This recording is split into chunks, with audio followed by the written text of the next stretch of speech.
జగన్ తాజాగా పులివెందులు వెళ్ళిన సందర్భంగా అక్కడ డీఎస్పీకి ఇచ్చిన వార్నింగ్. పులివెందులు డీఎస్పీ మురళీ నాయక్ మీద జగన్మోహన్ రెడ్డి తీవ్రస్థాయి ఆగ్రహం వ్యక్తం చేశారు. ఈ ప్రభుత్వం 2 లేదా 4 నెలల్లో మారిపోవచ్చు, ఆ తర్వాత మీ కథ ఉంటుందని హెచ్చరించారు. జగన్ సమీప బంధువు వైఎస్ అభిషేక్ రెడ్డి అంత్యక్రియలు పులివెందులు శనివారం జరిగిన సందర్భంలో జగన్ తిరుగు ప్రయాణంలో హెలిప్యాడ్ దగ్గరికి చేరుకున్నప్పుడు వివిధ విచారణలో భాగంగా డీఎస్పీ దూకుడు ప్రదర్శిస్తున్నారని జగన్ దగ్గర వైకాపా నేతలు ప్రస్తావించారు. హెలిప్యాడ్ దగ్గర ఆగిన జగన్ డీఎస్పీని పిలిపించారు. డీఎస్పీ మరో 2 సీఏలతో జగన్ వద్దకు వెళ్లారు. ఆయన ఉద్దేశించి జగన్ తీవ్రస్వరంతో మాట్లాడుతూ జాగ్రత్తగా ఉండాలని హెచ్చరించారు.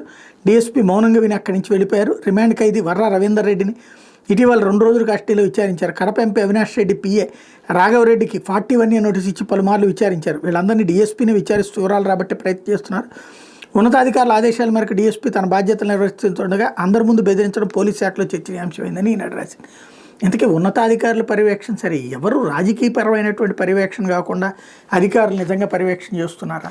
ఇక్కడ వార్నింగ్లు ఇవ్వడం ఎవరైనా తప్పే. ఇదివరకు చంద్రబాబు గారు, లోకేష్ గారు ఇచ్చింది అదే కదా, పోలీసులకు వార్నింగ్లు ఇవ్వడం అనేటువంటిది సహజం అయిపోయింది. పోలీసులకు పాపం అమాయకంగా ఎవరు అధికారంలో ఉంటే వాళ్ళ చేతుల్లోనే నలుగుతున్నారు.